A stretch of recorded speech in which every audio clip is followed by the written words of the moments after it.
Olá pessoal, Alexandre Greco do canal Full Metal Jacket. Essa é a parte 4 dos vídeos que fala sobre a Colt 1911A1. No vídeo passado, eu estava falando sobre os atritos gerados na movimentação de todo o mecanismo da arma. E agora eu vou falar sobre o frame da arma, que vamos dizer assim, é a principal peça. É no frame da pistola automática que você monta todas as outras peças, ou seja, o slide, o cano, o mecanismo de disparo, o mecanismo de alimentação, certo? Coronhas, etc, etc, etc. Então o frame é a principal peça da pistola automática. Bom, então antes eu quero explicar para vocês, relembrar, porque quem já viu meus vídeos, eu já expliquei alguns processos de fabricação desse frame. É importante que vocês saibam que os fabricantes optam por processos de fabricação muitas vezes diferentes, né? Mas como nós estamos falando da Colt 1911, que é o projeto original, uma arma feita para emprego militar e que necessitava de grande produção e baixo custo, o processo para a fabricação do frame é o forjamento. Forjamento, nós já discutimos, já sabemos o que é forjamento. Forjar é conformar um material a quente, né? Você submete um blank de material, um pedaço de chapa de material, a uma temperatura própria, né, de forjamento para aquele material. Mas você submete ele à temperatura. Uma vez que ele esteja naquela temperatura, que permite que os seus grãos se conformem sem rachar, vamos dizer assim, você aplica então uma força mecânica de conformação no material a quente, tá certo? Então isso são coisas importantes que eu vejo na internet, muito engenheiro falando forjar a frio. Isso não existe, gente. Forjar precisa de aquecer a peça na sua temperatura de forjamento, tá bom? Então, as primeiras pistolas, devido ao formato do frame, nós precisamos o quê? Aproximar o máximo possível, né, através do forjamento dessa peça, desse blank, as dimensões finais da peça. Para quê? Para que se diminuísse o emprego de máquinas operatrizes e horas gastas para fazer a usinagem, né, final da peça. O que é a usinagem? A usinagem é a retirada de cavaco, né? É as várias operações que você faz para retirar material, entendeu? Então, aproximadamente, para vocês terem uma ideia, um blank forjado de 1911, ele reduz 4 vezes, né, a sua massa, quando pronto. Vocês imaginam se ele não fosse forjado, se você retirasse de uma chapa aquilo maciça, né, quanto de material você não ia desperdiçar, quanto de horas e quanto de mão de obra, tá certo? Então, isso é importante vocês saberem, que o primeiro processo era o forjamento. Eu vou falar do segundo processo, tá, que é a fundição, que no caso mais moderno das armas é a microfusão. A microfusão, ou fundição em cera perdida, é um outro processo. É um processo em que você fabrica, através da injeção, uma peça de cera, tá bom? Uma cera própria para isso. Então, essa peça de cera, ela é envolta, tá, por um material refratário, tá certo? E um material que vai lhe dar mais consistência mecânica, e dentro desse material está a peça de cera. Você pega este material e aquece ele a uma altíssima temperatura, cerca de 1.300 graus. Com isso, você escoa aquela cera que está dentro dele e, ao mesmo tempo, a porcelana, aquele refratário, fica duro, fica rígido, né? E copia exatamente, no seu formato interno, a forma da peça que você quer obter. Uma vez feita essa casca, vamos dizer assim, esse casulo, né, de material refratário, você então derrama o aço fundido para dentro dessas cavidades, né? E depois você quebra esse refratário através de um equipamento que tem uns marteletes de vibração, ele fica vibrando e ele acaba quebrando toda aquela casca refratária, e você obtém então o quê? A peça já muito mais próxima do que no processo forjado. Porém, você obtém um núcleo de peça diferente do processo forjado. No processo forjado, há a compactação do material. Na fundição, já não há. O material é vazado, certo? E ele se acomoda por inércia, vamos dizer assim, certo? Pela aceleração da gravidade. Então, a sua densidade faz com que ele preencha a casquinha, né? Vamos dizer assim. Então, esse processo fundido de microfusão é muito usado, né, hoje em dia para a fabricação de peças, de armas, inclusive das armações da 1911A1. O outro processo, que é um processo que não se usa na indústria praticamente, que é um processo de você usinar praticamente a arma toda. Isso muitas vezes se aplica quando os frames são de alumínio.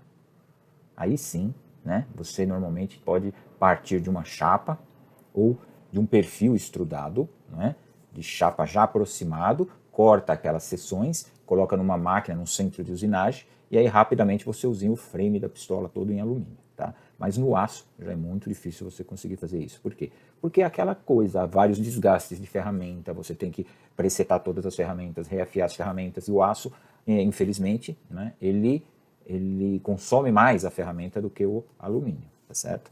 Então acho que basicamente colocar na cabeça que os frames de 1911 de aço são feitos ou forjados ou microfundidos. Isso acho que é o básico, né, em produção em grande escala.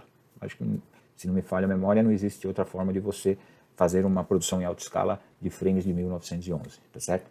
De pistolas automáticas, modelo Colt 1911, tá certo? Então eu vou mostrar para vocês aqui. Primeiramente, vamos lá, vamos na captura de tela. Mostrar o que é um frame, né? E depois vou falar desses processos aí. Os processos de forjaria, tá certo? E do processo de microfusão, dá mais uma luzinha para vocês sobre isso. Bom, aqui nós temos um desenho técnico, tá certo? Onde nós temos algumas vistas aqui, uma perspectiva aqui no canto, né? Uma perspectiva do frame, tá certo? Com todos os seus recortes já usinados, tá certo? Aqui nós temos a vista frontal, né?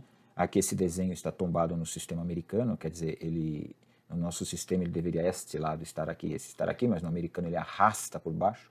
Então nós temos a lateral direita da arma e a lateral esquerda da arma, tá certo?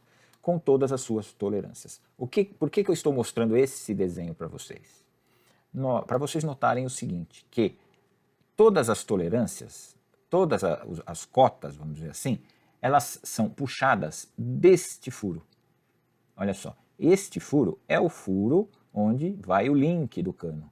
Então, este furo aqui, a partir deste furo, se puxa todas as outras tolerâncias, tanto as horizontais como as verticais, a partir desse centro da arma. Então, isso é importante, né?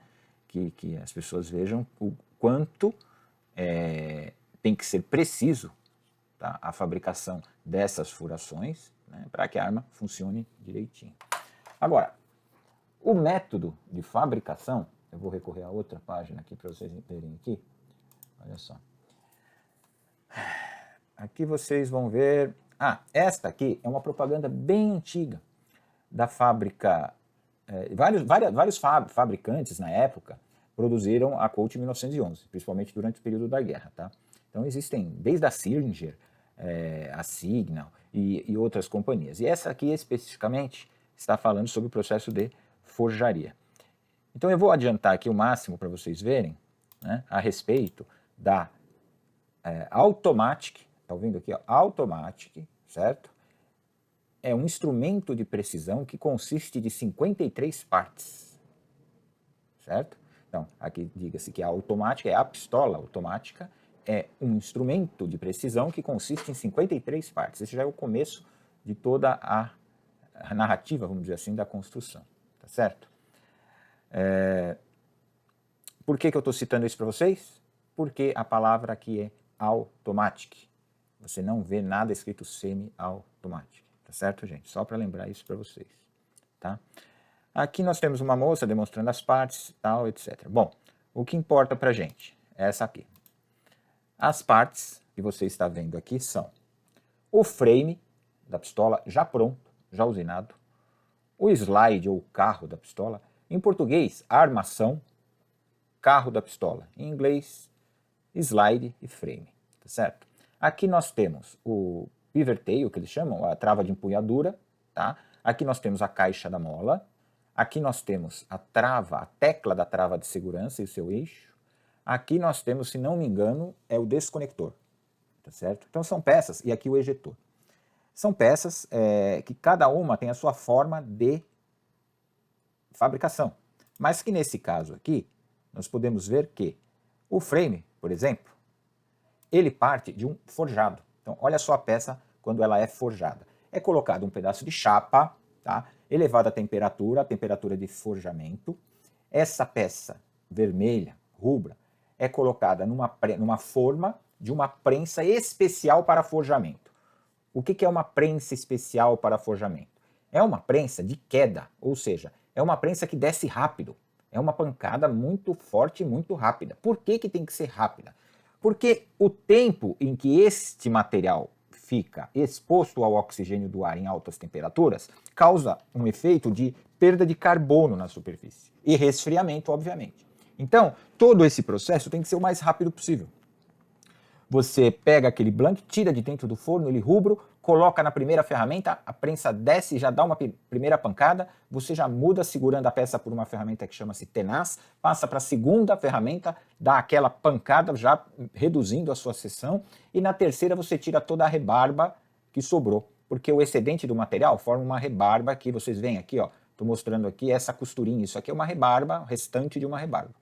Então você, a partir daí, você já tem a peça, olha, já com o furo, já com o rebaixo aqui do que seria o furo, né, todo o contorno bem aproximado, forjado e um material compactado, um material muito mais resistente do que se ele fosse simplesmente usinado de uma chapa.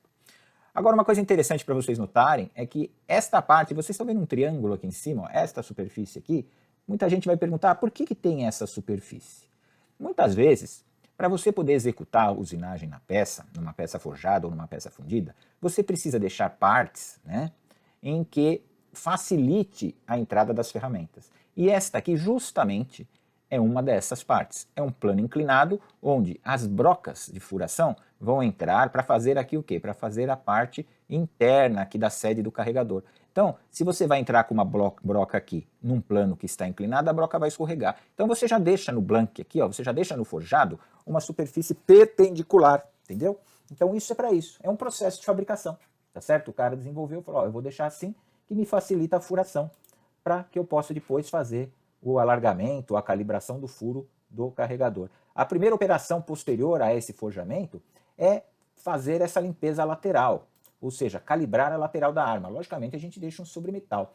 Isso aqui normalmente é feito, pode ser feito com uma fresadora, não é? Uma fresadora de várias ferramentas que passa girando. Vocês veem pelos riscos aqui, ó, que ela passou girando aqui. E aí já calibra um lado, depois você vira e calibra o outro lado. A partir daqui você já tem as referências, superfície de referências para você poder achar o centro para fazer todas as outras operações, tá certo? Muitas vezes isso daqui é feito através de uma retífica que chama-se Blanchard.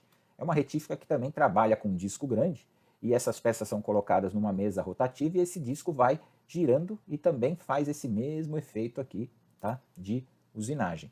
Então você vê que a partir da parte forjada nós já entramos na parte de usinagem da peça. Já começamos a fazer as usinagens. Olha, já fizemos os furos e já fizemos um furo aqui, olha. Vocês veem que esse furo já está no alinhamento do carregador, ó, no ângulo certinho do carregador, né? Conforme vai andando o vídeo, ó, nós vamos vendo aqui, ó, já foram feitos mais 2 furos aqui, tá certo? E aqui já foi passada uma fresa. Então uma fresa já com esse perfil, olha, já fez toda essa parte traseira. Tudo isso, gente, não existia CNC. Isso era feito tudo com gabarito. Então existiam várias máquinas, várias pessoas trabalhando, e a peça saía de uma operação, entrava na outra operação, e assim ia se fazendo todo o processo de usinagem do frame, entendeu? Isso era feito assim em 1905, 1906, 1911, 1920, etc. E aí continua-se então o processo de usinagem. Cada vez mais você vai fazendo uma operação, tá vendo? Agora você fez aqui, ó, um escavado interno. Então note que isso aqui foi feito com o quê? Com uma fresa circular, tá vendo? Entrou de lado aqui e já comeu até a metade. Do outro lado também já comeu até a metade, tá? E também já foi feito aqui, ó, um fresamento interno. Isso era tudo feito através de máquinas copiadoras, viu? Eram braços onde você, com o apalpador, copiava um gabarito e na outra ponta a fresa fazia a execução da usinagem, tá certo? Muita gente deve conhecer esse tipo de máquina que chama Deckel, né? São máquinas copiadoras famosas aí. Aqui você vê uma mulher trabalhando, colocando o frame para fazer uma determinada operação. Vamos ver qual operação ela vai fazer aqui. Isso parece ser uma... Deixa eu ver aqui. Olha lá. Desceu, certo? Fez a determinada operação de fresamento. Note que ela está copiando o gabarito é esse aqui, ó. E está fresando a arma lá.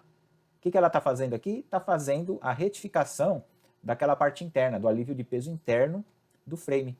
Vocês lembram que foi feito com uma fresa redonda, mas ficou curvo, e aí depois ela deu uma caprichada aqui agora, rapidamente saiu daqui, já vai sair aquela forma aqui interna, essa forma interna usinada, tá vendo? Então a armação ia passando, certo, por fases de usinagem, ponto a ponto, certo? E aqui, por exemplo, isso é legal. Como é feito o rasgo onde entra o carregador, que é calibrado? É numa máquina que se chama brochadeira. Isso daqui é uma brochadeira, gente. O que é? Nada mais é do que um cilindro hidráulico, tá? Que puxa uma ferramenta que chama broaching, certo? Uma brocha. Essa brocha é uma ferramenta, é a mesma que faz o raiamento do cano. Mesma máquina. Porém, aqui ele está puxando uma ferramenta que vai fazer aquele perfil onde entra o carregador, que começa fininha e alarga até calibrar. Olha só, a ferramenta ela vai pegar na mão agora, ó, limpou, tirou todo o cavaco, tá vendo? São duas fases, ela vai passar a primeira ferramenta, ó, ela encaixou aqui, já é a segunda, ó, encaixou, puxou, veja os dentes aqui, puxou a ferramenta, ela já usinou toda aquela parte interna. Por isso que precisa ter aqueles furos primeiro, né? Porque a primeira parte deve eliminar uma parte mais grosseira e depois dar o acabamento. Aqui, ó, ela já vai tirar aquela parte que não serve mais, porque já usou para fazer os furos, olha.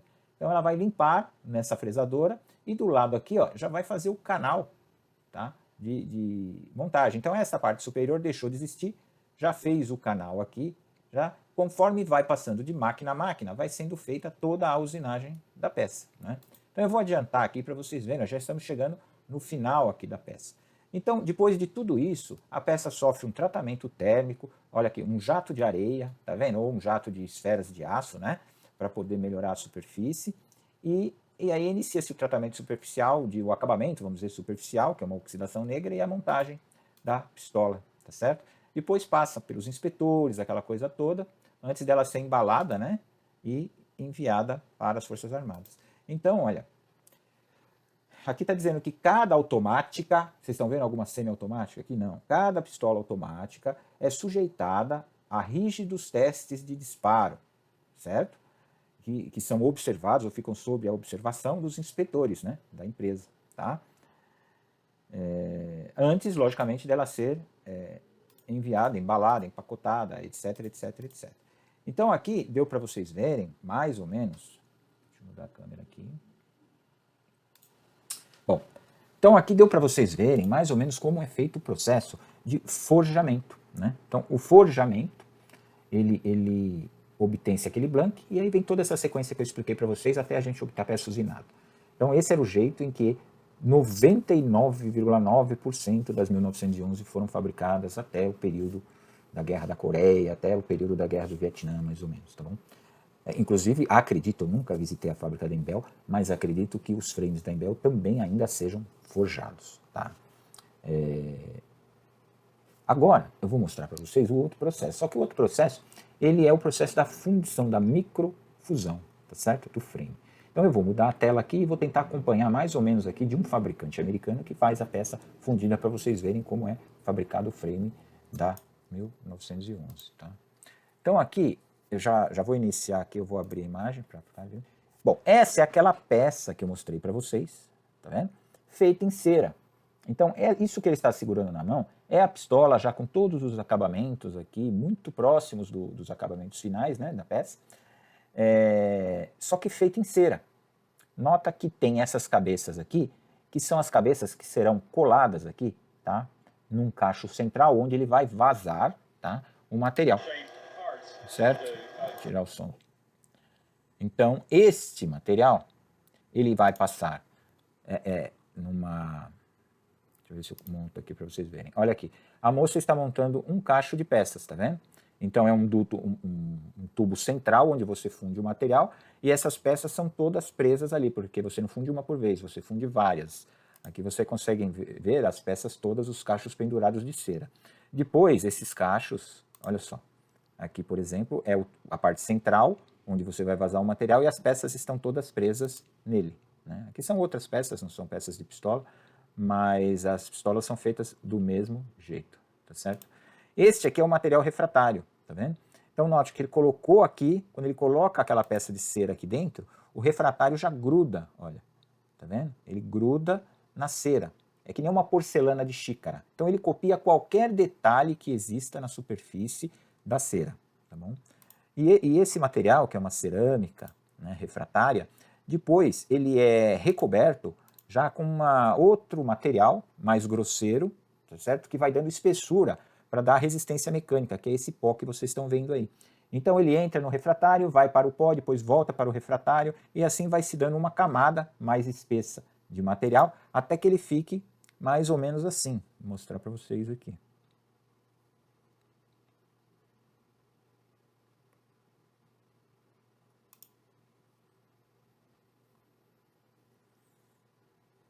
Olha só.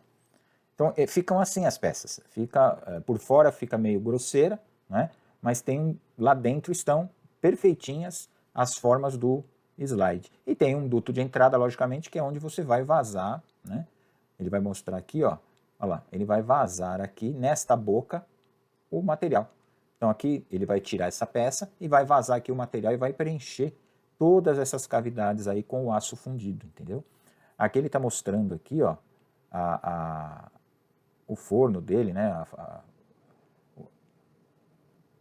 A fabricação em série. Bom, aqui é importante que vocês vejam que essa aqui é a cera que ele vazou, tá? Ali era aquilo que vocês viram era uma câmara de vácuo, onde ele sugou toda a cera de dentro, ele aqueceu e sugou a cera, para não ficar nem um pedacinho de cera, entendeu? De dentro. Aqui ele já está fundindo o aço na liga, né? Aqueceu aqui, olha, todas as peças, todos aqueles refratários, ele foi a altíssima temperatura, 1300 graus mais ou menos aqui, então aquela porcelana virou vidro, ficou duríssima, entendeu? Para resistir à carga de aço que vai lá dentro, tá? E aí, a última coisa é vazar realmente o aço para dentro da cavidade, né? Esse vazamento, então, é feito manualmente, tá? Existem empresas que já trabalham com robôs, etc. Mas, normalmente, você vaza dentro de um cadinho, tá? O forno aqui é de tombo, tá vendo? Aqui dentro está o aço fundido, aqui a altíssima temperatura, passando de 1500 graus aí, tá? 1600 graus. Olha, ele pôs o pirômetro agora, tá vendo? E ele vai medir aqui, vai indicar quantos graus está, olha lá. 2.938 aqui, só que eu não sei se é Fahrenheit ou Celsius.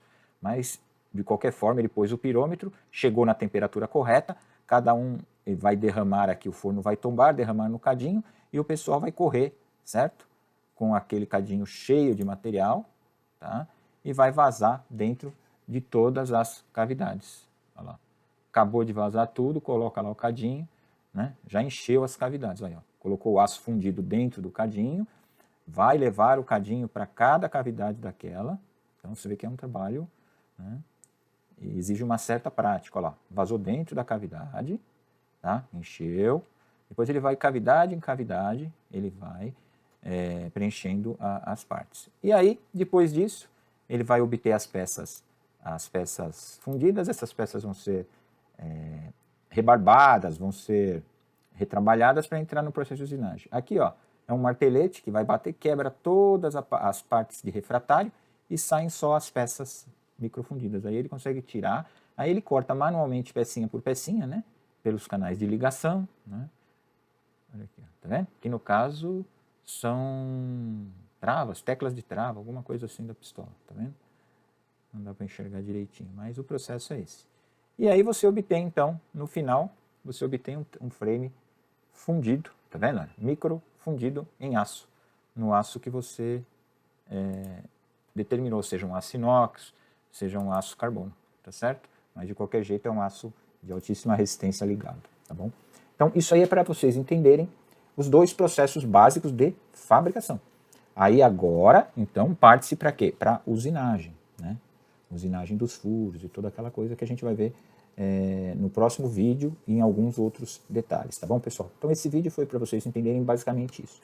Lembrando o seguinte, existe um processo novo, tá, para a fabricação de peças que chama-se MIM, né, que é Metal Injection Molding. Esse MM, ele trabalha diferente desses processos, tá? Mas eu acho que não tem ninguém fazendo grandes peças em MIM, no processo MIM. A Taurus é uma das grandes empresas aí que usa, parece que faz o frame dos revólveres já no processo MIM. Mas as pistolas, como ela está trabalhando com frames de polímero, então possivelmente não faça frame de 1911 em MIM. Deve comprar esses frames ou ou usinar de outra forma aí, tá? Compra o fundido, não tenho certeza. Mas o MIM é um outro processo que a gente pode falar mais pra frente. Basicamente é isso. O frame é forjado, tá? Ou fundido. No caso, microfundido, tá certo? Gente, um abraço, até o próximo vídeo.